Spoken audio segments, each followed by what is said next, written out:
Hey everybody, happy Friday. So thanks for joining us for a live show. Let's dive right into the controversial topic, I guess, of the week here. There we go, which has to be the Tasman truck. What do you think? That is controversial. It took the world by storm. Now we don't know if we're getting it here in the U.S. yet, correct? Exactly. Yeah. We know that was the worldwide release or the global release. He is cagey, but I'm pretty sure we're going to get it eventually. The question is sort of when. Yeah. I think it's fugly. Yeah, it's interesting. We've been talking about it for the last couple of days.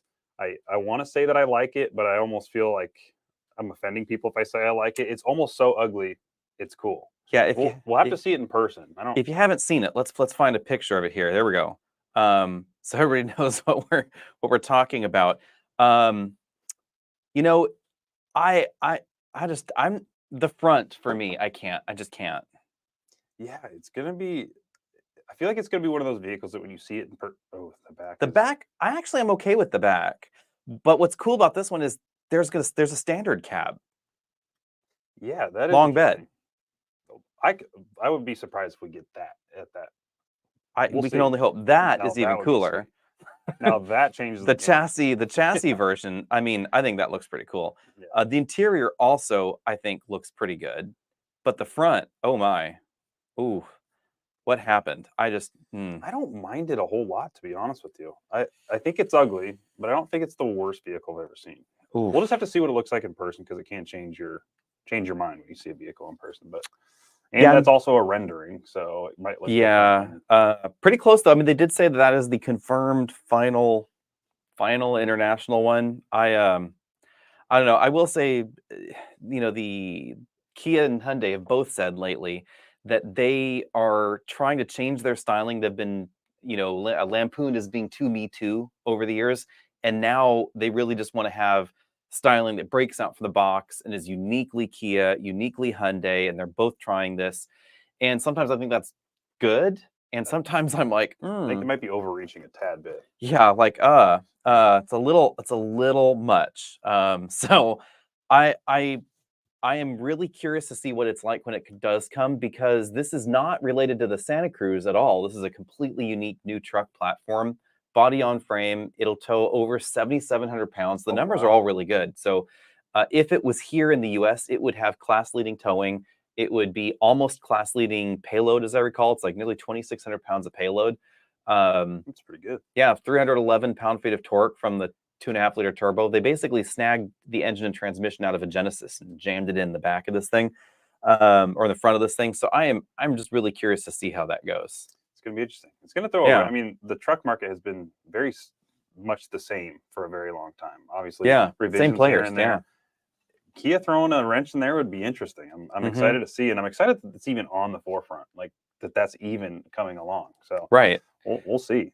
I, It's polarizing for sure. Exactly. Especially when we talk about the body on frame truck segment, the only non-American body on frame trucks that we get here basically are the Nissan and the Toyota. I mean, that's the Tacoma and the Frontier. It's it, because the Ridgeline's a unibody truck based on a Pilot.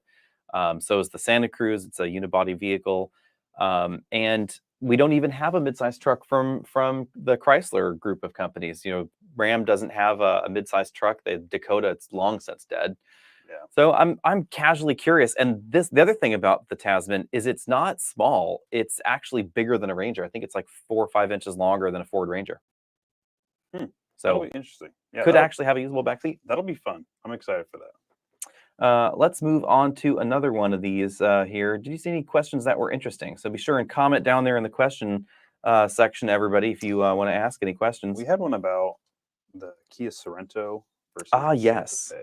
So I'll let you start off on that. Oh yeah, and then when is the next generation Highlander coming out? That's a good question. We don't know, but the rumor mill is telling us that we won't get a next generation Highlander for a while. So the last I've heard recently, about last month, was that we're going to get a refreshed Highlander, and the refreshed Highlander, known as the Kluger internationally. Am I forgetting exactly how many letters there are in that? It looks like, because of its general age, it's not going to get a full redesign. It'll be a refresh with a new nose, maybe some new interior options, and possibly another hybrid system. I don't know. Based on looks, how do you feel about the Santa Fe? It's one of those things where I think they might be overreaching in their and trying to differentiate themselves from other vehicles with their design. It's polarized. I was actually in the car with some family members recently, and they go, "What in the What world is is this that thing? ugly vehicle?" I'm like, I kind of think it's cool looking, but if I were to have to pick one to purchase, it's definitely going to be the Sorento Hmm. rather than the Santa Fe, because I do believe that the Santa Fe's extreme designs Mm-hmm. are going to age poorly. It's one of those things where it Uh, could age great and it could look great hmm. down the road. Just like one company I always refer to as BMW, they're always pushing the envelope with their design, and it takes a couple of years to settle in, and people start to come around to it, like the kidney grills. Mm-hmm. And with Kia and Hyundai, it's like they're If they kind of continue to sell well, I think that people will yeah, come around. yeah. But we'll see. I mean, 5 years down the road, if it Mm-hmm. ages well, then good for them. They nailed it out of the park. But I don't know. I would pick the Sorento personally. What about you? Mm. I I think if it was just hybrid versus hybrid, I might go Santa Fe, because the interior is a bit more practical. That third row is really usable, even though it's not very big on the outside. It's more Highlander sized than Grand Highlander. The third row is just really practical, and I like that big boxy practical part of it. I think the interior also is really attractive. The exterior takes some getting used to. Um, if you could include the plug-in hybrid Sorento, I think I would plug-in hybrid Sorento, because that, I think, is just a really good blend of features. So you get basically the same fuel economy, you get some electric range, you get a little bit of extra power. Um, I think that's probably the direction that I would go. Now, would we pick those over the Highlander hybrid, that is a tricky one. I would say some of that depends on how long you plan on keeping your vehicle. Like if you plan on keeping this till the wheels fall off, that Toyota hybrid system has been really, really reliable. Now, this isn't necessarily a question, but I want your opinion on it because I haven't talked to you about this Ah, yet. What are your thoughts on the Scout or on I the Scouts? I'm really intrigued to see how this goes for Volkswagen. And when we should say this part that, Volkswagen owns 100% of Scout.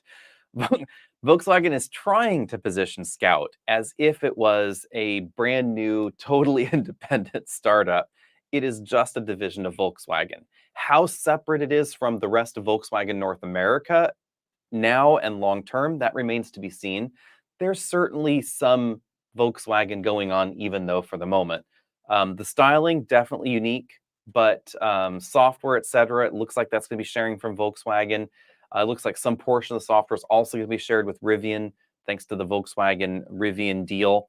I am really excited to see how that range extending model comes in, because apparently even though this is a brand new electric startup that we've all been hearing about for a while, the inclusion of that range extending model with the gasoline engine, that was kind of more recent news than getting confirmed, of course, at the launch. And apparently 80 something percent of pre-orders are the range extending gas model. Interesting. So, how does that work any different than a series hybrid? It's not, it's the same. It's the So same, yeah, just just kind of just rebranded. yeah, they're just trying to go, don't pay any attention to behind the curtain. And they don't want to call it a plug-in hybrid for some reason, even though that is absolutely exactly what that is. Let's go down to the super chat we have here, because we have one super chat here. There we go. How's this for love? Aw, thanks for the super chat, William. Thank you. Moving along, let's go here. Someone bought a Nissan Versa SR for 2024. Well, friends tell us this is foolish. Should have bought a 24 Corolla instead for reliability. Are they correct? I would say no. I would say you were correct, especially if you're looking for something inexpensive. So most likely that Nissan Versa is going to be less expensive than the Corolla long term, not just because of its lower acquisition price, but the ongoing cost of maintenance, insurance, everything is going to be less expensive on it. Will it be as reliable? I would say no, probably not. Statistically, that's what we know. But remember that if you save enough money on the car, then reliability honestly becomes a little bit less essential in a way. Um, this is something that I know sometimes falls on deaf ears, but if you pay $20,000 less for a car, even if you have to replace an engine or a transmission over its lifetime with you, it's still going to be a lot less expensive Yeah. because the parts just aren't that expensive to repair. Yeah. I think the Versa is a good car. Yeah. I think it's It's kind cheap of, and cheerful. yeah, it's kind of looked past. I Hmm. think people will look past it because it's a small little tiny car and it's cheap, and that's Yeah. what a lot of people are looking for. I mean, people don't want to spend a ton of money on a vehicle. I think you couldn't go wrong with either one of them, whether you go for the 24 Hmm. Corolla or the 2024 Versa SR. Yeah. So I think Especially at $21,000 out the door. that's I mean, crazy. that is Unbelievable. It's you'd be unheard of, paying really. thousands and thousands more for a Corolla. Mhm. So, Yeah, I don't think it's worth the extra money. yeah, that's the tricky bit. Is it worth extra money? I would say no. If you were looking at Civic and you wanted more performance and more better handling and that kind of thing, maybe. But I mean, we'd also be talking something that's at least 30% more expensive. I mean, that's a huge price difference. Now, I'm kind of bouncing back to a last question, but I wanted to hear your point of view on this because you have a Yeah. lot more insight into sales and Hmm. that side of the world. What is your opinion on this? Because I have seen just a tiny bit Hmm. online how the dealers are a little bit upset. Yeah, the dealers are definitely not liking the Scout direct sales model. And I I wonder if the dealers are going to get any traction in court on this, because it does look like lawsuits are being planned. It makes Whether they've sense. been filed or not yet, we don't know. Yeah, that's the question. It's like, since they are 100% owned by Volkswagen, is this going to be winnable in court for the dealers? It's hard to say because we haven't seen a car company try this. The only direct sales car companies out there are the startups. And then tangentially, we have like Polestar, that obviously was half owned by Volvo, now is wholly owned by the parent company of Volvo. But they did not try the direct sales model. They tried like an in-between where they're rejiggering the franchise sales agreements considerably. But if this works, then I think it will be a big win for Volkswagen. Let's put it that way. I'm not a big dealer fan. Are you? I mean, I don't want to go buy my car from a dealer. I've also worked in dealerships most of my adult life, and I could see I could see the frustration, but I can also see it being a slippery slope that if this does work and Volkswagen is successful in selling the Scout direct to consumer, what's next? Is it Volkswagen? Is it Audi? You know what I mean? So it's like there's a lot of money in dealerships. And they should all be burnt at the stake like witches. Halloween was yesterday. I'm sorry, but yeah, dealers are the problem, and the reason it's probably never going to slippery slope over to anything else is the nature of dealer agreements. So dealers are franchises. Like your Honda dealer and your Ford dealer are just like a McDonald's. So, they license the name. And the big problem is the way these franchise agreements are written, a lot of them specifically say that the manufacturer cannot engage in direct sales. And there are state laws that say if there are franchise dealers in a state, you can't do direct sales. So there's that kind of little problem there. And then also these franchise agreements are all terminating at different times. So like, I have a Volkswagen dealership and I signed the agreement 5 years ago. You signed it 10 years ago. These agreements aren't terminating at the same time and they're getting renewed all the time. Worse yet, some manufacturers have lifetime franchises. So like they sold it once for a huge amount and it's perpetual, it's forever. So there's no way to break that franchise agreement. And that's the big reason that traditional manufacturers, they would all love to see an end to this. It's not rational. Startups, though, this could be Volkswagen's way of tiptoeing down this road and then really trying to put the thumb screws on the dealers and trying to radically change dealer agreements, I would hope. Yeah, this person has a point. Yeah, that's the thing. Dealers had to pay a lot of money for it. So, and that's this uncertain thing. The manufacturer theoretically could buy them all back, but I don't think any manufacturer could afford that. That's the reality. And they can't do this piecemeal. It's not like they can go start buying dealers back and then over time suck them back in. Ford tried it actually a while back in Texas, and Ford did not do a good job managing that set of dealers, and there were lawsuits everywhere, and it just turned into this huge bottomless pit of money for them. This one's a tough one. Oh yeah, this one's a tough one because one drivetrain has years and years of abuse, and the other one is pretty brand new. But I have had experience in this 3-liter fairly recently, and I loved it. The 3-liter is fantastic. It's great. It's a very peppy motor for a 3-liter. Now that's the big thing, is it has so much power. The 10-speed, I've always, and I hope I don't get too much flack for this in the comments, but I've always been kind of opposed to 10 speeds. I find it to be, if they aren't tuned perfectly, or it's not on your Schwinn, you're not going to win. No? Yeah, it's not on my Huffy. I don't want it. No, sometimes if they're not tuned properly, or they don't have enough power behind it, I find that they do a lot of gear hunting. Sometimes I find myself when I'm accelerating out of a corner, it doesn't know what gear to be in. It's just a little bit clunky. So the 8-speed is almost a perfect balance between having enough gears to get the economy, but not being clunky and gear hunting all the time. So I think that the 8-speed, never found an issue with it. I drove a Ram Rebel fairly recently. The review will be coming out here shortly. But I drove it about 500 miles in a week, and I never found myself wanting more power. I never found myself wanting more gears. It got decent economy, fairly normal for the trucks of its competitors. But I don't know. I can't say which one's better because I can't drive them side by side. But I think the 3-liter is an interesting platform. I think it has a lot of potential. Yeah, the 3-liter is obviously smoother. It has that classic inline 6 spark. If you get it in the Ram RHO, it sounds kind of like a BMW M product, which is hilarious. For good reason, because they use 3-liter inline 6s as well. The Ram 3-liter has a little bit less engine braking than Ford's 3.5, but neither one has a whole heap of a lot. So a lot less engine braking is going on there. I will say that ZF's 8-speed just has a fantastic reputation. It's a great feeling 8-speed, and that's part of why I think a lot of people like it. Like the shifts are crisp and great. The 10-speed has a broader ratio spread, so it does have a deeper first and a taller 10th. So you are going to get different mechanical advantage through that 10 speed.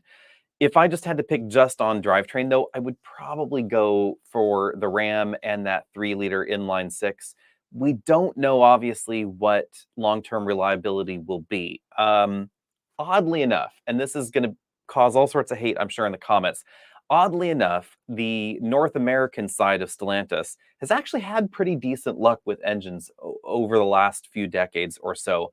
There have been some complaints about the Hemi and the lifter tapping, etc., but that's not a huge deal for a lot of people. It's not a huge deal if the consumer catches it fast. Yeah, and it's like it actually has been less problematic than GM's pushrod V8s with their variable displacement systems. We've had multiple Hemis; they've all been fine. The Pentastar has actually been one of the most, oddly enough, one of the most reliable engines in North America, and they made ton of them. They were making over 1 million of them a year in the heyday, and they're still going strong. They're still actually sticking some Pentastars and random things here and there. And the 2-liter turbo has generally been okay so far. So most of their engines have been fine. With that in mind, it is a brand new engine design in a brand new line, so it doesn't share much with anything other than the 2-liter turbo. And structurally, it's not sharing that much with the 2-liter turbo. So all of the usual like startup production line issues can happen. And as we've seen with Toyota, even Toyota can have really bad problems with a brand new engine and brand new engine manufacturing line. So I'm excited to see, or I'm nervous but excited to see what this 3-liter has to offer in the coming years.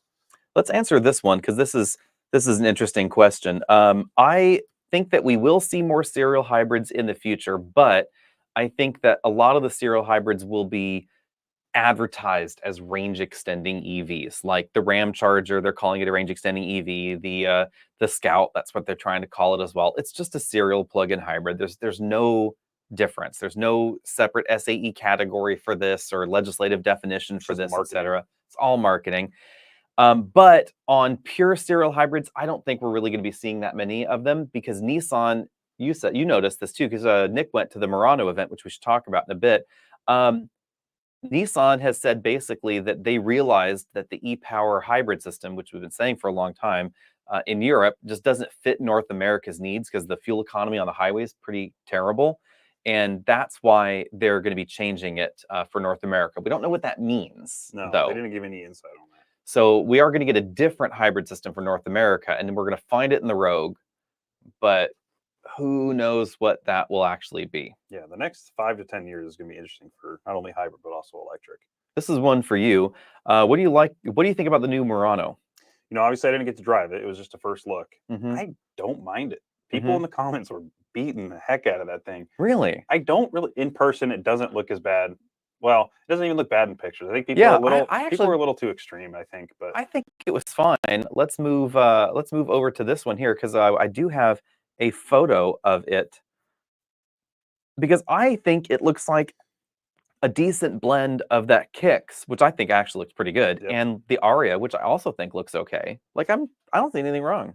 Yeah, I think personally, it's much better than the previous generation of Morano. The last generation of Morano, it was well done for in terms of powertrain as well as design. This is a much needed refresh, and I don't mind the looks of it. The DRLs down below, I don't mind because when they're off, they blend in nicely with the grille itself. It's kind of a cool look, and the headlights are really slim. The headlights are now back on top. Yeah, I like it. The only thing I don't love about the front end design is how they integrated that bar that says Morano on the front. Okay. Yeah. It's just a little too much nose for me.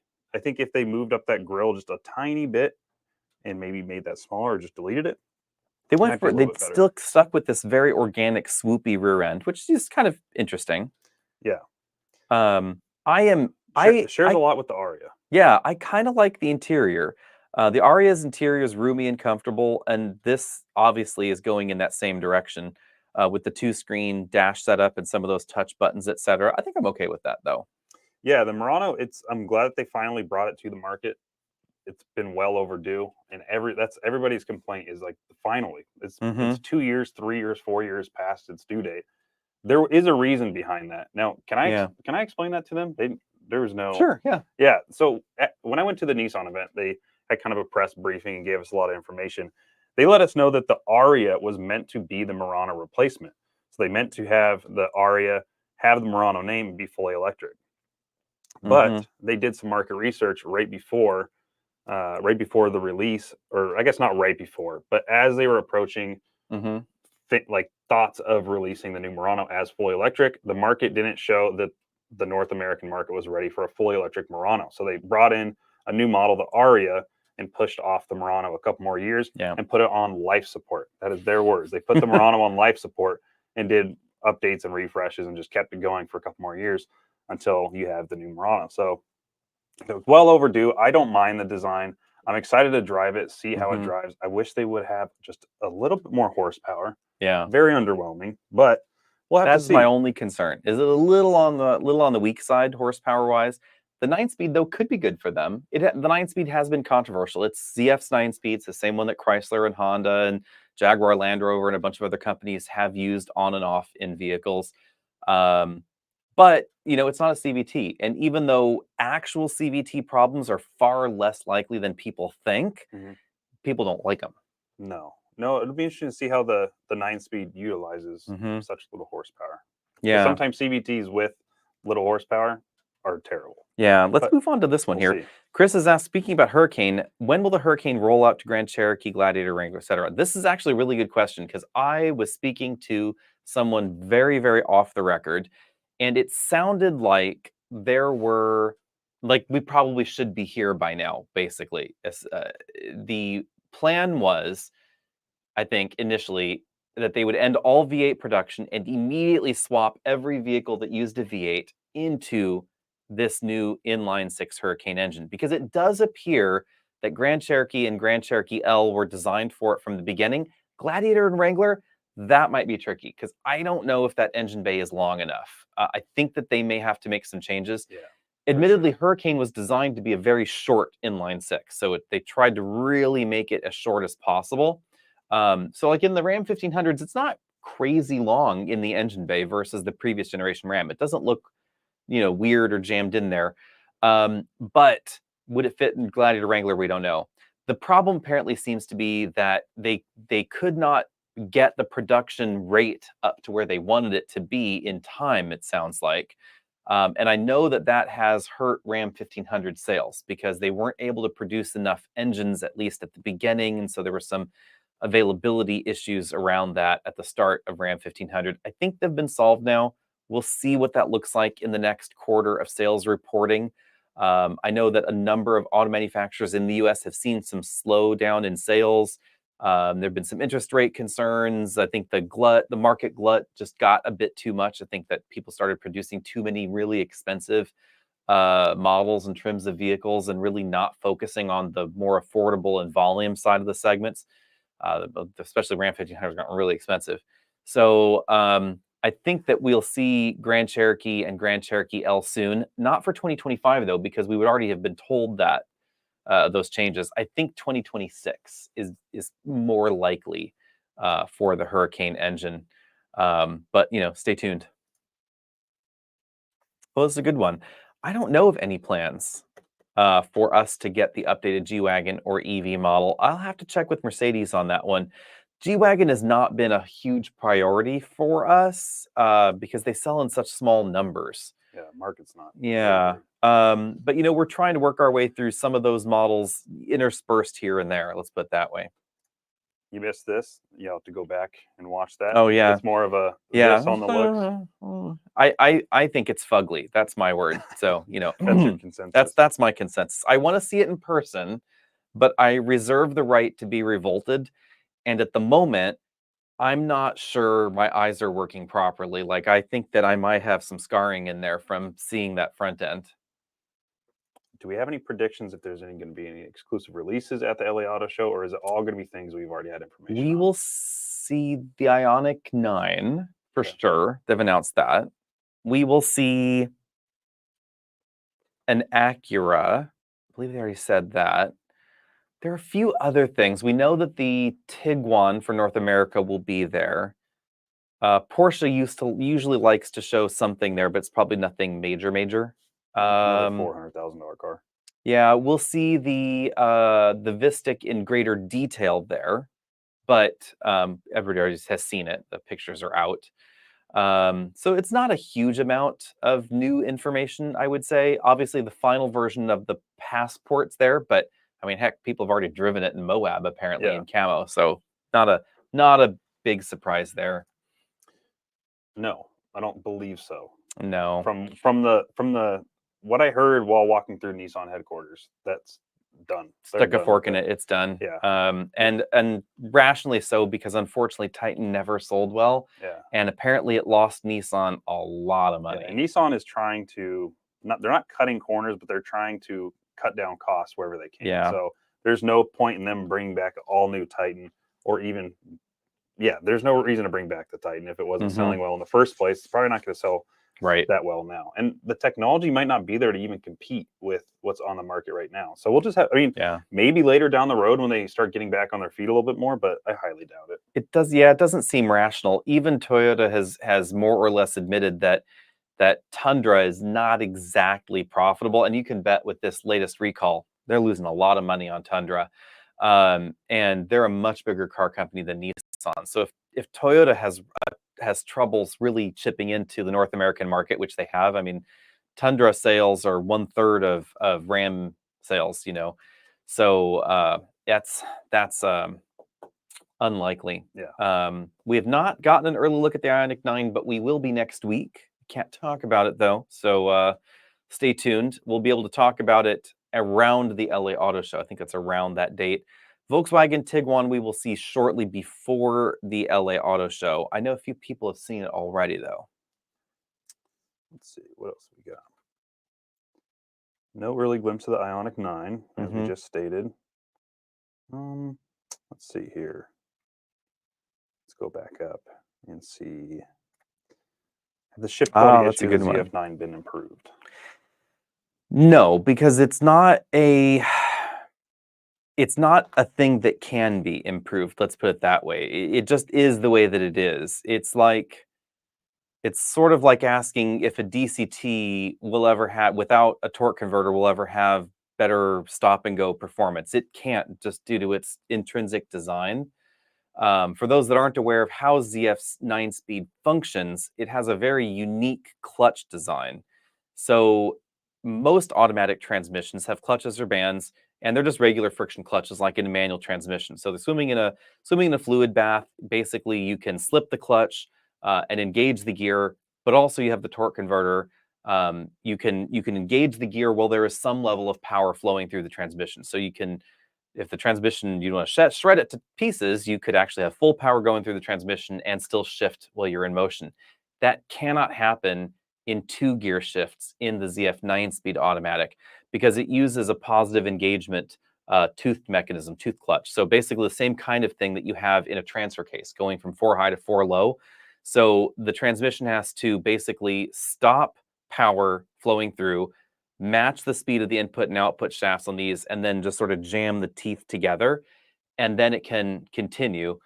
That's a really tricky process, and so I'm actually surprised that the ZF transmission is as smooth as it is, because I would not have considered that design to be smooth enough in a way. So I doubt that it will ever get better. It would require a complete redesign without those clutch sets. But if they did that, then the transmission would be physically larger and it would be heavier and all of that, which is why the Honda 10-speed automatic, for instance, it does have a really solid ratio spread still, but it's bigger and heavier, etc., and that makes it more difficult to package, especially in small vehicles. Have we heard anything about a QX50 or QX55 refresh redesign coming in the future? I have, but they haven't been specific. Infiniti said it's coming. That's all we know. Yeah, I can't really speak on specifics, but I was at the Nissan headquarters, and there are things on the horizon, but I can't say exactly what they are. Cannot confirm or deny it's the QX50 or QX55. So Nissan's got some pretty big things coming along the timeline, and they shared a lot with us in terms of information on that. I think they're a year or two behind in my personal look. We'll see how it executes, because their plan right now, they are trying to gain ground, and if they can pull that off, then great. I think they're going to be in a good spot here in a couple of years. especially with the Infinity brand as well. We'll see, though. We'll see. Yeah, what Infinity turns into, that'll be kind of interesting because they keep vacillating between, we're going to be a premium Nissan thing. Their exact phrase was Nissan Plus, which, kind of frightening actually. And then they're like, well, never mind. We're committed to QX80 and it's the most expensive and most luxurious model we've ever had, etc. That's kind of tricky. This is definitely a question for you. We're going to get a Tesla adapter for Toyota EV and PHEV.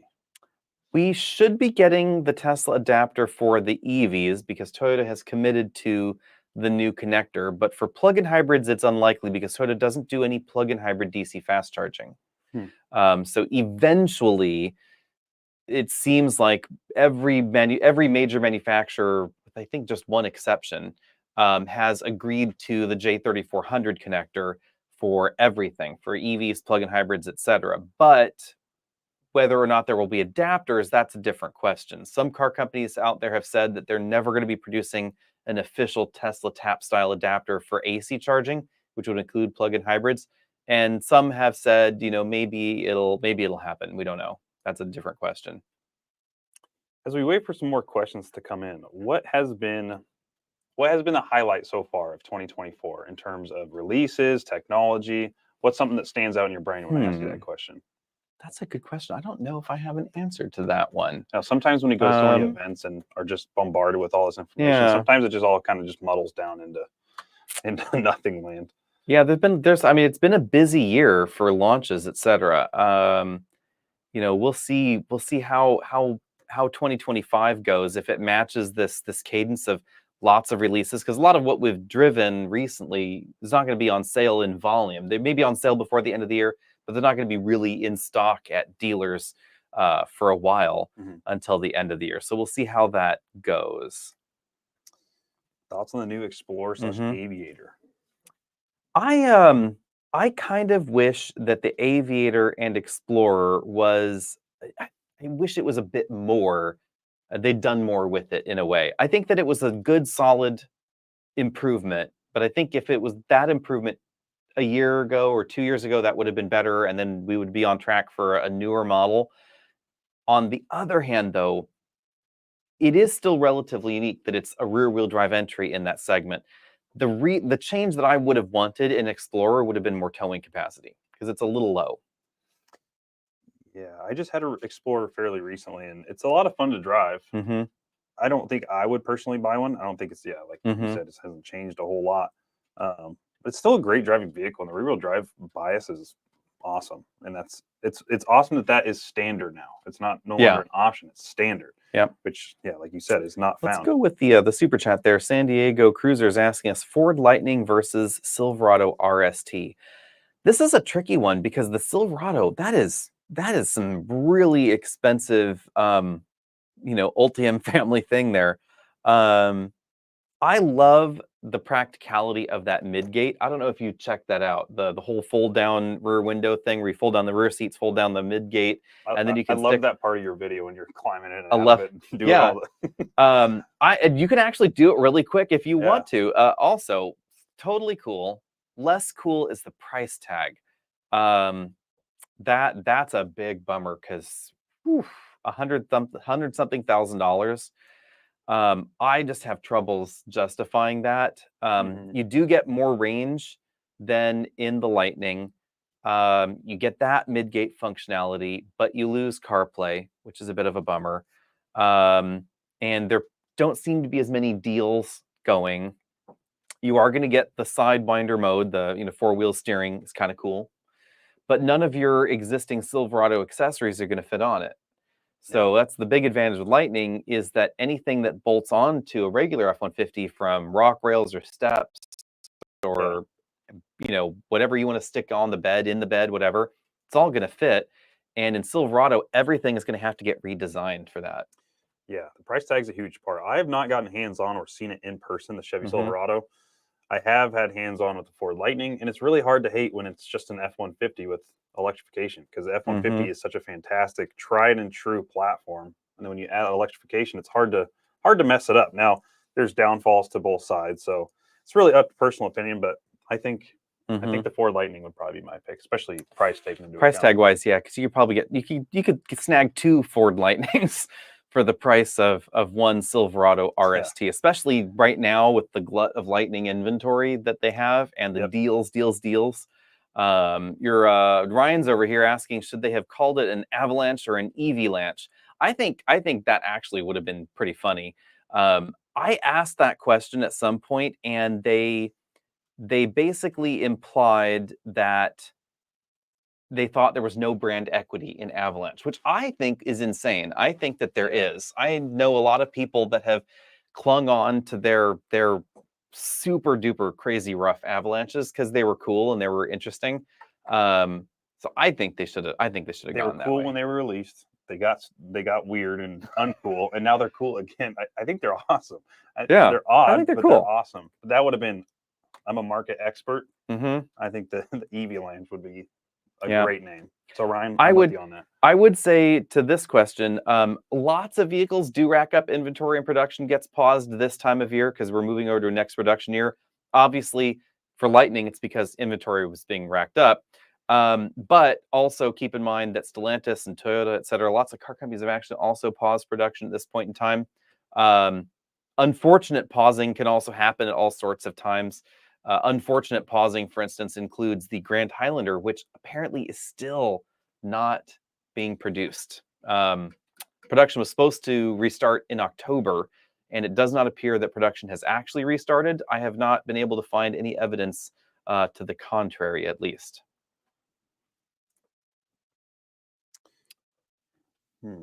Lower cost Polestar. I would say probably not. Polestar has said that they're not trying to chase Tesla down the mainstream rabbit hole. They're not trying to become a mainstream car company. So I would not be surprised if there was something below, price-wise, below a Polestar 3 in the future. Admittedly, Polestar 4 actually will be a little bit less expensive, but I'm going to go with probably not. It's always possible they could build something on the same platform that the EX30, a number of other Geelys, and of course the Smart EV that Mercedes has. They're all built on that same platform. They are going to be moving production for some models to Europe. Of course, Polestar 4 has been going to be produced in South Korea, so that way they're not having a problem with the tariffs. But yeah, we don't know how that's going to go. The tariff situation is very, very uncertain, especially right now, making it very difficult for car companies to plan. There had been some initial thought that Polestar would be able to escape the tariff situation by building things in the US and shipping them back to China. That was the EV plan. And initially that was allowed. So for every car you sold in China that was built in the US, you could bring one the other direction. But the trade war that's been, brewing between China and the US has made that untenable, it seems.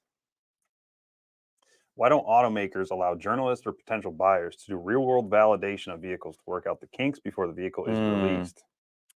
Yeah, I mean, they do to some extent. So I would say, generally speaking, car companies do lots of focus groups. They do, it's a very interesting process. And they do focus groups with customers, whether those are competitive customers that currently own competitive vehicles that they're interested in conquesting. They will also do focus groups and research on their existing customer base because they don't want to alienate them either. And they will interview and do things under NDA with journalists. I have done some of those myself, and so I can't talk specifically about them. But I can say that there is a lot of work around that. And what do you think of this? What do you think of that? But some car companies' hubris and just general internal design directions just factor into this. Then it's a freight train that cannot be stopped, or they honestly, to their core, believe that this is a good way to do it. So Volkswagen with the window switches, they honestly believe that's the way to go. Volvo picked it up on EX90, and I think it's ridiculous, the lack of window switches. I'd rather have window switches in the center console than limit the number of switches in the car on the doors.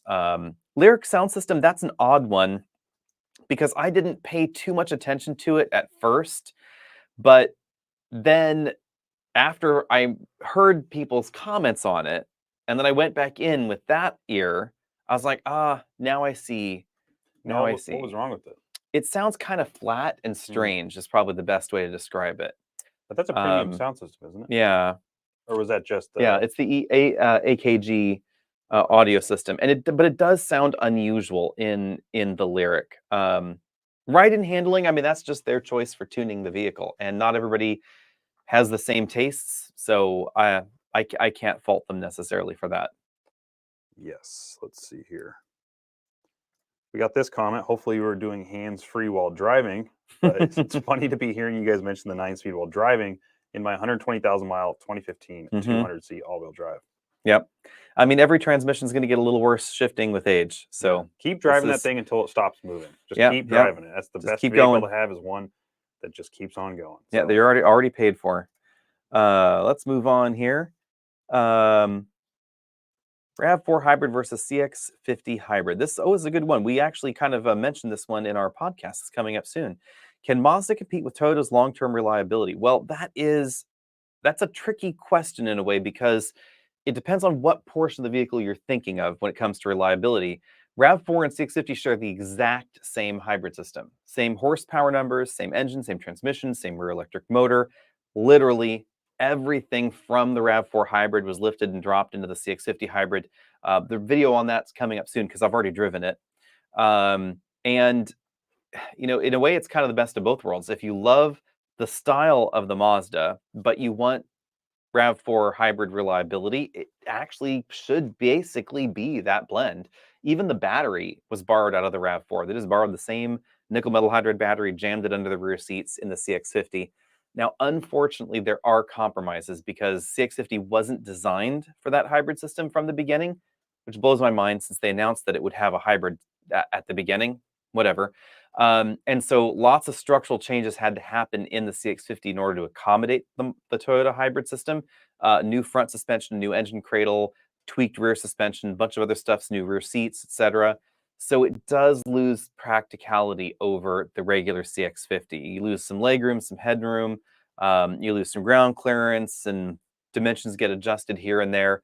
So, you know, definitely keep that in mind. And, you know, CX50 has never been the best handling entry in the segment, and the CX50 hybrid's a 4,008 pound hybrid. So, you know, can't talk about how it drives, but you can connect the dots. 4,008 pounds or 4,800? 4,008. So 4,008 pounds. Yeah, just over 4,000. Yeah. Gotcha. Got a question, thoughts on reliability and quality of Infiniti QX80? Looking at a used 2019. I will say that Infiniti's engine and transmission in that model have been fairly reliable for the 2019s, the V8, etc. Electrical and battery issues, I haven't heard too much about those. The awkward thing with, you know, any used car and worrying about reliability in a way is that you're going to probably end up Googling and then end up in a forum, you know, rabbit hole. And forums are where problems collect. So it's not necessarily representative of the whole of the total, masses, but you can get an idea of what problems there can be. Relative frequency of the problem, bad way to look at that. You do enough research on any vehicle, there's problems for every single vehicle. So just take it with a grain of salt, especially if you do find yourself on forums, because I've been down that road before, and it's a scary place because you start second guessing all of your decisions in life. Right. Just do your due diligence, and you will find the vehicle for you for sure. The average car buyer doesn't go to a forum to let everybody know that their car hasn't had a problem. Right. So, you only see the worst of the worst. And so at that point, though, for 2019, you should be able to, for instance, look at consumer reports, etc. I have problems with consumer reports data, mind you. That's a whole separate conversation. But you should still be able to get a general idea of comparisons based on consumer feedback, especially for 2019. You should be able to find some data on that. Now, I don't think this is worth talking about that much because it's... Yeah, I mean, we talked about that last week. You should check out the pod there. But I'm just not, I don't know. I'm not, what would you, here's a thought for you. 10 years. I just don't understand the rationale behind wanting to own a CyberCab. Would you send your car out to Uber without you, knowing what people do in Ubers and taxis, etc.? Or those Waymos that are floating around Hmm. California. No, Yeah, like you no go to way. work and you're having a great day at work, and you're like, things are fabulous. I send my car out to do Ubering, and it picks up a whole bunch of frat boys or sorority girls, and they're all hungover and sick from last night, and they barf in the back seat. Your car comes to pick you up from work, and now you've got Right. last night's vomit in your car. Great. Yeah. That's a fantastic day. Um, I'm not sure about that. I am far more interested in the autonomous van stuff they have, like a shuttle buses or stuff Yeah. like airports or whatever. That could be kind of cool. Also, the one area, but this is a very limited market for like CyberCab. Like if you weren't going to rent it out and you just wanted a fully autonomous car because you have a medical problem and you can't drive yourself, or you're old and you shouldn't be driving, or you need to send your 14-year-old somewhere safely and the car can get them there and it's locked, etc. Like, you could take your kids could take themselves to soccer practice or something like Yeah. that. That seems logical. If you have a vision problem, if you're blind or you're epileptic or something like that and you can't drive, that would be a great way that you could still get to work and have independence that you can't have now. But that's not seemingly how they're billing it. I've heard bad reviews on Mazdas. My mechanic says he often is replacing Mazda transmissions at 150,000 miles. Love the look, but may go with Toyota to avoid headaches down the road. Yeah, same exact Yeah. transmission as the Toyota. So, if you have a 150,000 mile replacement in your Mazda, it's going to be the same in the Toyota because it's the same transmission. On the other hand, actually replacing a transmission at 150,000 miles, Pretty normal. it's not that uncommon. Yeah. Yeah, I used to work at a Mazda dealership, and that was somewhat commonplace. Transmission Mhm. replacements was fairly common, but 150,000 miles without any major issues Mhm. is a huge achievement, Yeah. especially now. I mean, it's always been an achievement to get past that 100,000 mile mark. Obviously, everybody wants to get 200,000 or used to Yeah. now. It's kind of changed a little bit as turnover seems to be greater. But 150,000 miles, a transmission is a small price to pay if you get Mhm. 150K out of a vehicle. I mean, And I will that's say some of it depends on your kind of driving. yeah. Like People are hard on cars. if you're driving mostly highway miles and you have to replace your transmission at 150, that's bad. If you're doing lots of city driving and 150 is all you get out of it, that's not as bad, actually. And if you're doing a lot of towing, hauling, kind of work in a light duty truck, in a half-ton truck, replacing your transmission before 100,000 miles is actually not that uncommon as well. Kind of regardless of the truck or vehicle you're looking at. If we're looking at a Mercedes, full-size van, or a Nissan full-size van, or a Toyota Tundra truck in commercial use, a lot of those trucks end up having their transmissions replaced sooner than you might imagine. This comment kind of disappointed in Honda for not making an Accord all hybrid like the Mm, Camry and barely getting around to offering a Civic hybrid while killing the insight and clarity. yeah, I would say this is an interesting question. Honda's a very small car company, and this is the big thing I would remind people of. And a point that I hadn't actually thought of myself.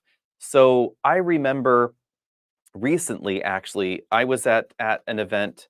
It was not a Honda event; it was a Hyundai event of all things. And one of the engineers, not from Hyundai North America, but from Hyundai Korea, actually made a really salient point with Honda specifically, because there was a conversation around Honda. What's Honda doing? Why are they doing this? Why are they not doing that?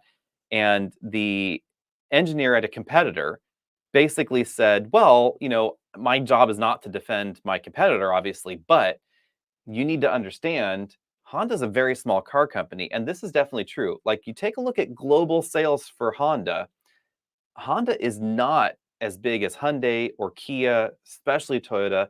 They're actually quite a bit smaller than a lot of people think. The US is by far their biggest market. Their sales in Europe are okay, but they're not extraordinary. They're one of the smaller car companies in Japan. Toyota really dominates the domestic market there and all the different things that Toyota owns, etc. So when we're looking at the size of the car company and all the demands on that car company and the areas that Honda's trying to compete in, they're trying to have a luxury brand, they're trying to have a pickup truck and here and there. something has to give, and a lot of what does seem to be giving at Honda is the variation in engines and some production capacity. They've been trying to improve production capacity, but that's a lot of R&D investment and production capacity investment without the scale globally that Toyota can pull upon for their program. So I would say if we're looking at this rationally, structurally, Honda is actually more aggressive at this, given their size, than Ford or General Motors, even though Ford or General Motors would be much more capable of making that change than Honda, because they have the resources for that. They're a much bigger company. They could employ and direct resources around where they need to go. And Honda, is working on their electrification, their own internal electrification program. But this is also kind of why we see partnerships going on with Honda. They've been a car company with a lot of internal pride and a lot of, trying to make things themselves. They try and design their own transmissions. Sometimes that doesn't go well. They design their own engines. They very rarely, but occasionally do partner out. But it's not the kind of thing where Honda's going to run to Toyota and license their hybrid system. That would be unimaginable, really, for Honda. Mm-hmm. Is Nissan or Infiniti to blame for killing off the Q50? They said it was killed off due to poor sales, but vehicle last redesign was 2014 and had glaring issues. Interior was very outdated. Yeah, I mean, I would say the Q50s, the writing was on the wall already. That segment is a really tough one.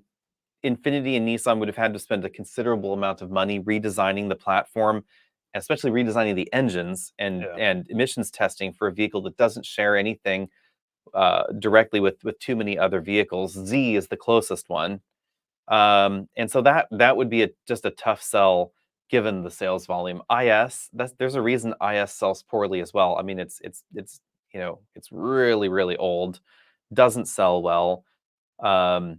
Only companies like the Germans that have large sales outside the US market to help make that rationally work seem to really be still okay with that segment. And Genesis, which is only doing it because they want to, they think of it as it's another pride thing. So they want to compete in every segment because they have the money. But there's no way Genesis is making any money on anything. And Hyundai has the money to burn. Just Nissan doesn't. One thing I can say is that Nissan did say they will never not have a sports car. The GTR is gone. The Q50 might be gone as well, but the Z will be around indefinitely. That was from the higher ups, from Nissan. That will always be around. That's what they say. Yeah. We will see. Now, they did also say that that doesn't mean that it's always going to be internal combustion. It could go electric and keep the Z name. We'll just have to see what that means in the near future. But yeah, sedans are a hard sell, and if it's not making money, then like if you were just selling something yourself and you weren't making money, why keep doing it? You're just burning a hole in your pocket. So I don't blame them, but it sucks. I love the Q50. Q60 was probably my favorite, but yeah, especially the red sports. This is actually good questions. The poor efficiency of serial hybrids like Nissans and Hondas due to energy conversion losses or because of electric motor, etc.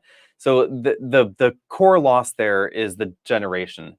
So it's mechanical to electrical conversion and then back. The biggest loss, of course, is the generation side. So, and at every point you're losing something. Electric motors are not 100% efficient, but they're very efficient. AC to AC conversion can also be very efficient. So in this process, generally speaking, to control everything, they're generating AC power, they're rectifying it. There's a high voltage DC bus, there's a battery as a ballast essentially, and then over to the electric motor that's driving the vehicle forward. And yes, there are losses in there, but they're not extreme. Most of it happens at the generation site, which is why most other hybrids out there try and avoid that by having a mechanical path for the energy. So in the case of Hondas, there's a clutch that it can engage, and then it will directly drive the wheels through a fixed gear. In Toyota's hybrid system, they really have spent most of their focus on every generation iteration of the Toyota hybrid system, hybrid synergy drive. They try and shuttle as much power along the mechanical connection as possible, because the losses on the electrical side can be 20% maybe, depending on the design and the era, etc.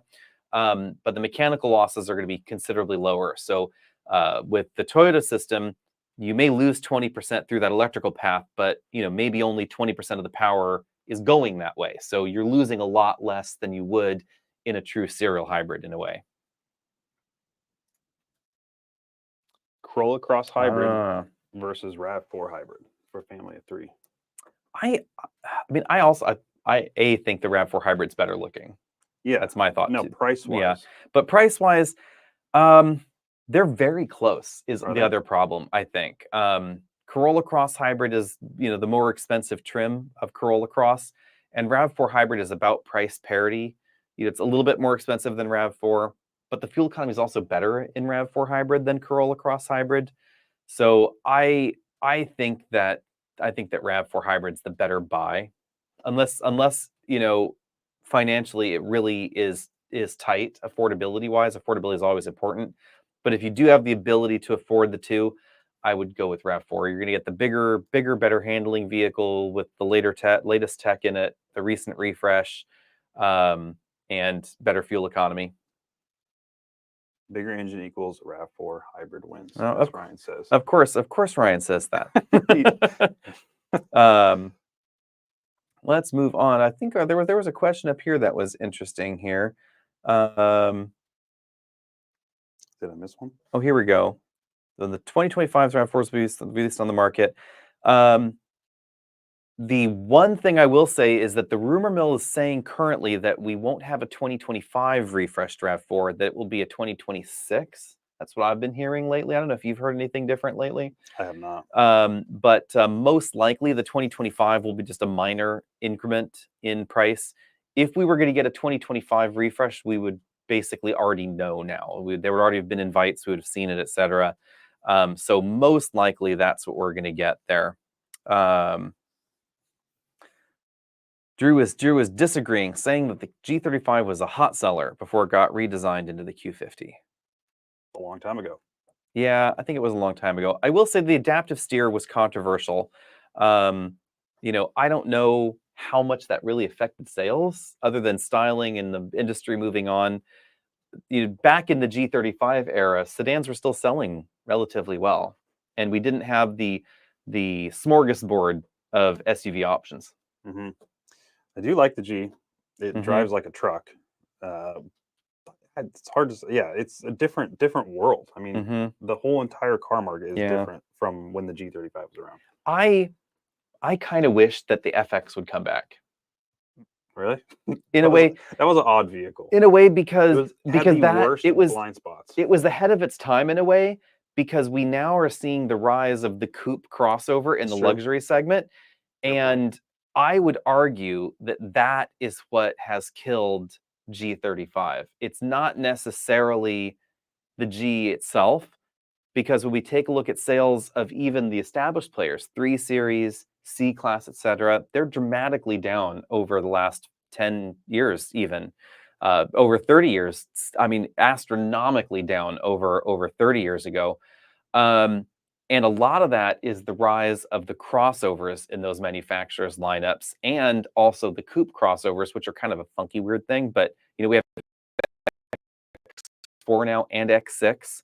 And when you really look at them, X6 sort of has a very similar profile to 5 Series. It's just the higher riding thing with the higher hit point, better road visibility, more practical cargo area, etc.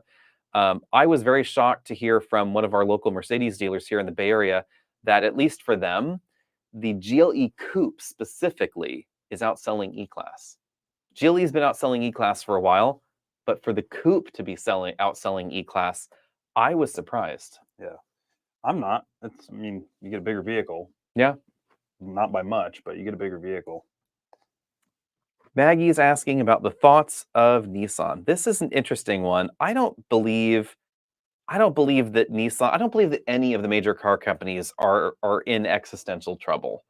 It would take a lot. It will take a lot, right? What are they going to become? How do they correct the course? That is more of the question. And Nissan's future, I will say, is more uncertain. Not are they going to exist, but what will Nissan do or change or become? How will they shrink their product line or their footprint to accommodate the reality? That's what we don't know. I blame some of this on the Japanese government orchestrating the Mitsubishi purchase, because that didn't exactly go well with Nissan. It didn't sound like Nissan was really that interested. They got kind of made to be interested in Mitsubishi. And the Nissan Renault alliance was definitely Carlos Ghosn's thing. So he was the one that was really driving that. But now that he is in Lebanon trying to fight extradition, well, they don't have an extradition treaty, but now that he can never leave Lebanon because he will be extradited to Japan and put in jail, that alliance has basically withered, and there's no one else seemingly to partner with Nissan in, again, the world that we were talking about, which is really expensive to develop new products, etc. So I personally have this suspicion that Nissan's future is in condensing their product line, obviously ditching some sedans. You know, they're gonna have to reduce the number of sedans they have, reduce complexity, become more of a leaner operation. But I think they'll be fine. Infinity probably has a less certain future than the core of Nissan. And if Nissan turns into basically Buick, that could be fine. It could be less expensive. So Yeah. that's If anybody knows Nissan's in trouble, it's Nissan. yeah, And they know well, and they know how they're going to fix it, or at least they think they're going to fix it. So the next 5 years is going to be huge for Nissan as a company. Yeah. So we'll see. Yeah, definitely. And also electrifying models is going to keep them in Yeah. talk with other vehicles. So Yeah. electrification and also slimming down that product line is going to help. And this kind of goes with Joshua's question here, I would say. Can you explain the VW is in trouble situation? Before I pontificate, let me question you, Nick, as the young person. What is your impression of Volkswagen? Like when someone says Volkswagen for a new car, what's your first thought? Oh wow, that's tough. I have a lot in my head. Okay, let's unpack. What do you think of their design? Do they look good? I haven't really paid a whole lot of attention, to be completely fair and honest Really? with you guys. I haven't paid a whole lot of attention to Volkswagen. That's bad for Volkswagen. But I think VWs look good. I like the sharp lines. I don't hate them. I have noticed that. So, let me preface with saying, growing up, my brother had a Volkswagen Jetta that leaked oil like crazy. It was like a late '90s Volkswagen Jetta. That's the Volkswagen I knew until I became a young adult, teen, whatever you want to call it. And once I'd say probably 2005 and up, it just seemed like the interiors were just a tiny bit cheap. And it's kind of hard because before I even had any of the knowledge I have now, I would look in there and go, well, this is also the same company that makes Audi. How is this interior that much different? But that's also me being not knowledgeable on the car market and how things work. And Volkswagen now, though, is, I don't know. Let's go over their lineup together. Let's do it. So, Volkswagen Atlas. Does that look good or not? I don't mind it. My mom I believe they're currently their best sellers, I recall, or close to it. My mom actually almost bought an Atlas. I didn't necessarily love the way it drove. I liked the way nothing in that segment's exciting. No driving, but I think it looks good. There were cars that drove better. That's my whole point. Like I like the sharp lines. The LCDs are cool. The fake wood's kind of nice. The other version of it, the Cross Sport. Is it Cross Atlas Sport? Cross Sport? Yes, Atlas Cross Sport. Sorry, I was like Tiguan's kind of cool. I mean, it's a very similar kind of thing. Taos. I like the look of them all. But I will say, you know what I think of when I think of Volkswagen? Rental car. Oh, really? Ouch. Yeah, I know. That's ouch. I mean, in Europe, yes, but in the US, not really. I know. That's a harsh thing to say. I'm sorry. I will say I don't understand why America doesn't like Volkswagen, because I will say this whole VW's in trouble situation, it's an America thing, and it's not new. It's been decades. Volkswagen sales today are appreciably similar or below what they were 20 years ago. Yet, when we look at like Kia sales over this time frame, I mean, they are through the roof. So obviously Kia and Hyundai have done something that Volkswagen just somehow cannot do in North America. And I don't actually get why. Internationally, their sales are generally fine. And they're a huge, huge car company. They have the resources to do this. And I will also argue that Volkswagen always seems to be doing everything that America wants. America's like, oh, we deserve discount Audi. So they had an era where everything was a discount Audi, and the interiors are fantastic. Passats had real wood trim. They were related to the Audi lineup. There was a Phaeton. Yeah, there was a Phaeton. I mean, they did it. Yeah. They were like, yep, here it is. There was a Tig, the Touareg, etc. And then V10 Volkswagen. Yeah. W8s, nobody bought them. No. And then there was the era where they were like, well, America wants cheap cars. So they were like, okay, well, here is a Jetta and a Passat that's cheap and it's built in America and it's just for America. And then nobody liked that either. So they didn't like the expensive Jetta. They didn't like the cheap Jetta. Like, so what Jetta do you want? Maybe the answer is no Jetta, and that's kind of sad. Yeah. Well, this comment definitely sparked some interest in the comments section. Yeah. There has been a revolving reel of comments. So yeah, I just don't understand. So it's this weird. So it's like, stop blanking out the auto hold button. Would that fix it? I don't know if that's going to fix the problem. Is that going to get people to go into the interior? To Matthew's point, I would say that's what customers claimed they wanted. The ID Buzz, the wrong vehicle at the wrong time. I would say I would actually disagree, because the whole thing was we want affordable EVs. That was the whole claim from a certain segment of America. And Volkswagen was probably the best positioned auto manufacturer to try that. They actually even built a factory line in their factory in Chattanooga to build these things here and get the tax credit, and that didn't work. So it's so weird, such a weird situation. But none of the things they've tried have worked, and so maybe it's just the German name. Maybe. Yeah. And also the whole diesel didn't help. That didn't help the situation. Ryan doesn't make a bad point here. The most interesting VW products are always coming soon. But, the coming soon products that they've had, I don't know if that would fix the problem. Like ID Buzz, it's cool. They're not going to sell 200,000 of those a year. There's just no way. Maybe they could sell 100,000 ID4s in some future alternate universe where it became the $25,000 EV. It's not the world we live in, but that's a problem. Let's see what Tony's saying right there. I really love my 88 Audi 80, 95 Jetta GLX VR6. I mean, you're talking about, those are passion projects. Those are people's still sought after products. So it's like, I think Volkswagen, in my eyes, Volkswagen was cheap but great, and then they went with like discount Audi, which was awesome, but also detrimental in terms of repairs and reliability.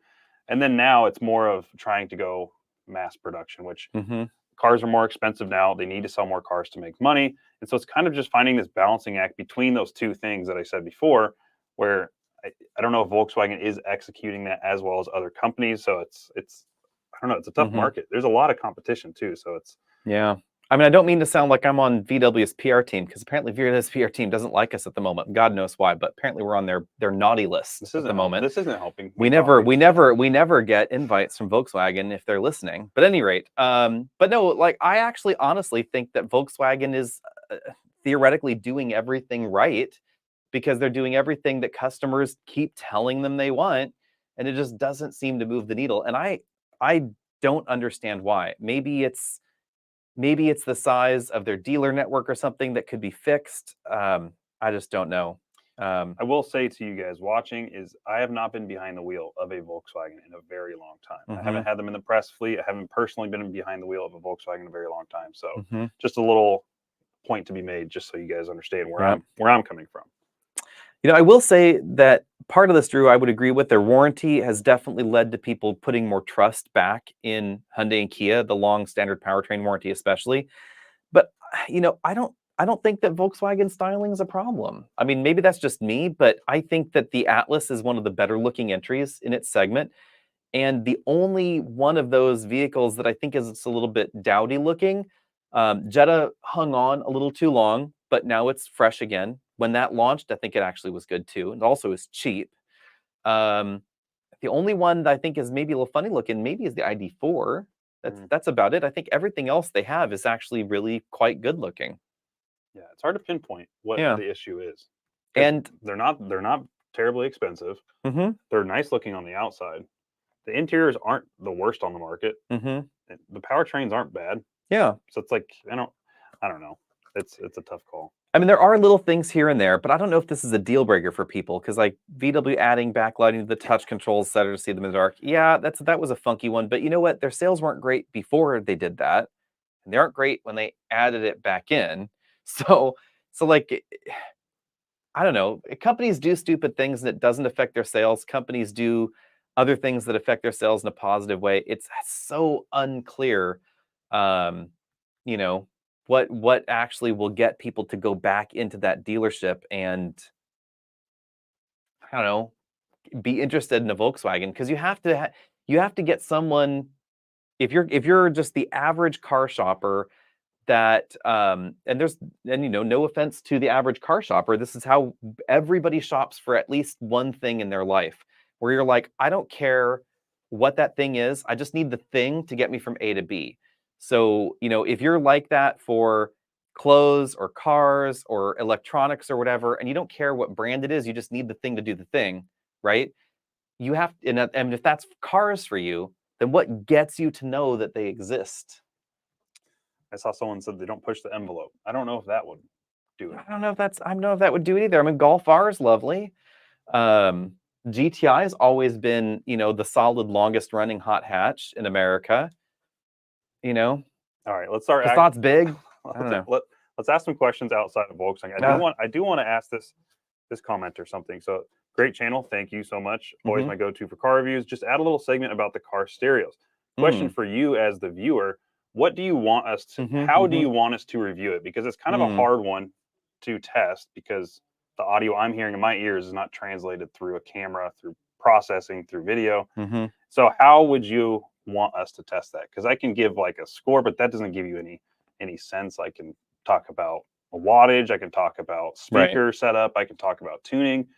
And we could do. It's hard to translate through camera. So I guess a little insight from the viewer would be great. So if you have any opinions or wants, let us know in the comments. We have thought about doing like audio analysis stuff, but that gets actually quite expensive and difficult to do in a thoughtful and useful manner in a way. That's kind of tricky. I will say, thanks for that. Car Confections does play audio in every video review, but that just does not come across well. I mean, you're not going to hear any difference in that through the microphone in the car and how that actually feels in there. I think it's lovely that they do it. It's good for them for doing it, but like that doesn't help me know what the audio quality is like any differently than them talking about it. Yeah, So I mean, we can stick with giving just our personal opinion because I have found I did that for a few videos, but it's kind of hard to elaborate outside of just a couple of words. Yeah. To just say like it sounds flat on the mids or the highs or the lows, or the lows are too lows or too high. Yeah. So if you have any recommendations on how we could actively give you a representation of what the speaker system, because that is an important piece of buying, and that's I talked to Alex about that when I first started, is how could we review an audio system? Because for me that is one of the that's crazy to say, but it's the most important thing in a car. Well, one of Apple CarPlay and the speaker system. Everything else is nothing I can change, right? The powertrain, I can't actively add more horsepower from the dealership or add more cylinders, but I can choose a premium audio system or a vehicle that doesn't or does have Apple CarPlay. So yeah, you're gonna have to let us know how you want us to do that. Or the playing on the video, it doesn't necessarily work. Yeah, it's a fun thing. It's it's a shtick. I hate to maybe just that's not fair. I love the people at Car Confections, so it's like, obviously we all are together all the time. But it does not add much actual review, there's no there, that's what I would say. Exactly. And I would say, audio definitely tends to be very personality driven. You can do, and there's some outlets that do this where you can actually do an actual audio analysis of it. You can input certain frequencies. You can see how well the system actually replicates those frequencies in relation to one another, etc. That's a more complicated, more in-depth thing that I think would be better done by other people, to be honest. Like, I don't know if that's our thing. and if we could do justice to that kind of analysis, and that I know other people do that, so that would be I try to a mention thing. when I find an exceptional sound system. Mm-hmm. One thing to point out if you aren't aware is more speakers does not always mean better.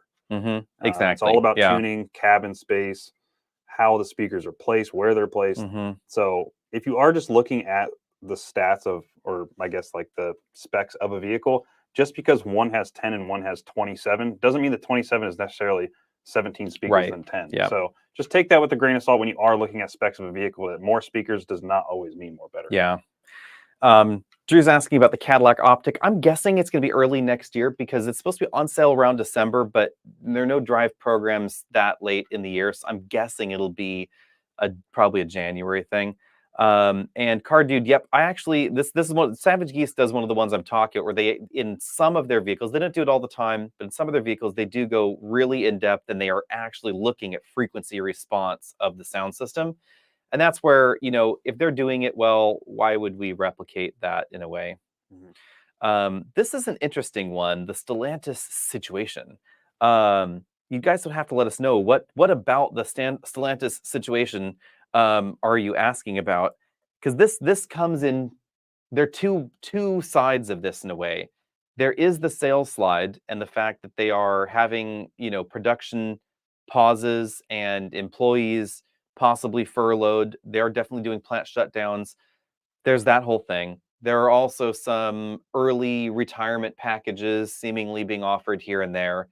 On the other hand, we don't know their complete fiscal year returns though. But last year, even though sales had slid last year, they were the second most profitable car company in the world. They had one of the highest profit margins, significantly higher profit margins than every of their mainstream competitors, higher than Toyota, and they have a significant amount of money. So Stellantis is one of the few large car companies that has almost no long-term debt. So there's very little structured debt going on at Stellantis, and they have just under $100 billion of cash in the bank. So Stellantis could, with cash in the bank, buy Nissan and Mazda tomorrow for both of their market capitalizations. Just buy all the shares in the open market and wholly buy those car companies. And the only other car company that could do that is Toyota. So they have that much money. The question is, how long is it going to take them to burn through it if they can't sell anything and their sales continue to slide? That's my worry. I think their pricing got a little out of control. Yeah, a lot of companies did, but yeah, that's a huge part of it. I don't have enough information on this to give an accurate description or What do you think of assessment. their product lineup? That's probably a better question in a way. Narrow that down for me. Are you talking a singular company or? Yeah, I mean Dodge, Ram, Chrysler, Jeep, the core Stellantis things in the U.S. Like, what do you think of the canary in the coal mine of the American auto industry?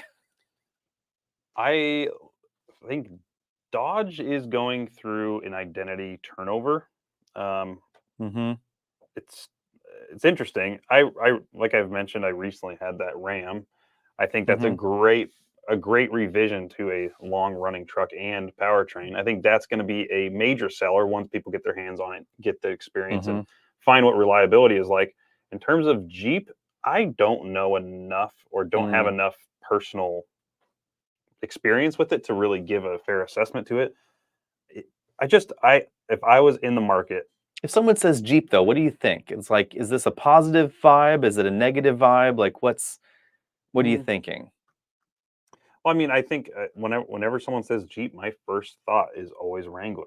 Well, yeah, that's how Jeep wants it. Most people are that Yeah, way. Jeep wants everybody's thought about Jeep to be Wrangler first, get you in the dealer, and go, oh, They're very expensive. there's a Grand Cherokee that I could get instead. Yeah, both Ram, Jeep, very expensive. This is a good question. If you could kill one of those brands in the U.S., which one would be it? I think Chrysler would have to be it. Chrysler for sure.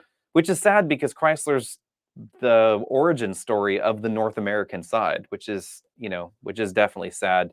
No one knows what's going to happen to Chrysler. Supposedly they have about 2 years or so to make it or break it, but there's nothing in the pipeline. They've got a minivan and that's it now. So that's kind of sad. Their North American lineup feels stale and hasn't adapted. Some of the things sell still relatively well. The minivan is still the best-selling segment, even though it's ancient. The Ram 1500 actually was selling very well until they had the Hurricane production stumble. Apparently, sales are back up to where they should be now, though. Grand Cherokee has always clung on with very large margins. So some of the tricky thing with them, and this is where I would say the business side is a different thing than the sales numbers game, because if you can sell fewer widgets, but you sell them for a lot more money, then is that bad? That's the question. It's obviously not bad for the shareholders because they're making a lot of money. Is it bad for the company's future? That's a different question. That's where I think there's more concern. And it sort of depends on whether or not Jeep can continue to elevate their brand to the point where people are continuing to be willing to spend that much money on them. I will say that when you look at the average transaction price data, that Jeeps are significantly more expensive. Actual transaction price, people pay more for them than almost all of the direct competitors. I mean, they are very close to German luxury brand average transaction price territory. And Wagoneer is another example. There were a lot of complaints that Wagoneer was a terrible idea because it wasn't selling in the same numbers as Suburban and Tahoe and Navigator and Expedition. But that average transaction price is way beyond the Lincoln Navigator. It's up there with Cadillac. So, I don't know if that was the wrong decision either. They're making a lot of money on it. They're just not selling as many as people, I think, thought. That's bad for Alfa Romeo. Oh, yeah. I mean, Alfa, they could ditch Alfa in the US, let's be honest. Alfa or Maserati, just pick one and stick with it. Like, just smush those two together, call that good. I mean, if I could wave my magic wand, what I would do to fix Stellantis, I think, would be stop calling it a Ram, just jam Ram and Dodge back together. Ford sells everything under 2 nameplates. Why do we need so many here? Bring some cheap Renaults from Europe, some cool, funky, weird things, stick some Chrysler logos on them, and that could be the fix for Chrysler. What harm could it cause? I mean, they're already there. The Peugeots look kind of cool. Let's just call some of those some Chryslers. Merge Alpha and Maserati into one thing. Just forget about that puppy. And then just focus on some cheaper models. Do you think Jeep would be a company without the Wrangler? No, I mean, there are other I know that's a models. loaded question, Other but models sell well in the lineup, but it's so iconic that Wrangler is so much of that brand that I think they couldn't live without it. yeah, like Ryan said, they sold out of their $105,000. That's insane. That's I insane mean, to me. the Hellcats just printed cash. That was all Hellcats did.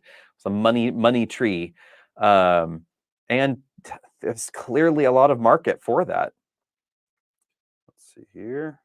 What else we got? Any plans on Nissan Xterra? Sounds like a no. So it doesn't sound like that is ever going to happen again. No, they didn't say specifically when I was there. Or did they? Have you heard something? Maybe they just left it out of the. We've heard the answer is no. Supposedly, Okay. there's just no money there. And let's move on to the last question, because we have to end this live show at 5:30 Pacific. So Drew's been asking a lot of questions today. There, what do we think about the 911? Do we think Porsche could survive without its iconic nameplate? I would go with no. That's another one of those things. Like there are vehicles that don't make financial sense that must exist for some other marketing reason, and I would say 911 is that. Mazda Miata is definitely that for Mazda. Like I think doesn't matter how much money it loses, as long as the company, as long as there's marketing value in that. Mustang is probably in that group for Ford. Some of those products, Wrangler for Jeep, obviously, even though those make money, I think that even if they stopped making money, they would still need to exist for some other reason. The Halo car effect, a lot of people discount, And I would say a specific Halo model that is resurrected somewhere out of nowhere, that can die. Like Viper didn't need to exist. But Hellcat, in a way, took that mantle for Dodge. And that is some of those questions around, like, what's the future of some of these car brands as they transition to a different future? Like, what's Dodge going to be without Hellcat in that kind of position? It's gonna be interesting. Yeah. It's gonna be So very interesting. hit the subscribe button if you haven't already done so. Of course, all of you are probably subscribers because you're watching a live stream. So thanks for that. And we will see all of you later. If you haven't checked out the podcast, be sure and check out that. There's a new episode dropping next week. You'll find that on the podcast YouTube channel or on your favorite podcasting platform. And then, find us on the Facebooks and the Instagrams. Thanks, guys.